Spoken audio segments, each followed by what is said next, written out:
Dubai news one में आप तमाम लोगों को वेलकम करते हैं। आज के दिन दुबई गवर्नमेंट की जानिब से मुत्तहिदा अरब अमारात की जानिब से एक बहुत ही बड़े ऐलान को जारी कर दिया गया है और जितने भी पाकिस्तानी, जितने भी इंडियन, जितने भी बांग्लादेशी वर्कर हज़रात या विजिटर वहां पर मौजूद हैं, उन तमाम लोगों के लिए एक बहुत ही बड़ी खुशखबरी है। इसी हवाले से आगे चलकर मुकम्मल डिटेल्स आपको इसी शॉर्ट सी वीडियो के अंदर मिल जाएंगी।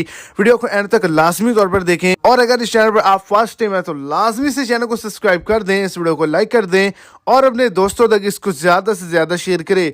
मुत्तहिदा अरब अमारात में आज बैनुल अक़वामी खुशी का दिन मनाने के लिए रहायशों के लिए और गैर मुल्कियों के लिए मुफ्त बस सर्विस का आगाज़ कर दिया गया है। 20 मार्च को खुशी के आलमी दिन के मौके पर यह बड़ा जो है कदम उठाया गया है और राइसुल खैमा में रिहायशियों को, गैर मुल्कियों को, काम करने वालों को, विजिटर को मुफ्त पब्लिक बस सर्विस फराहम की गई है।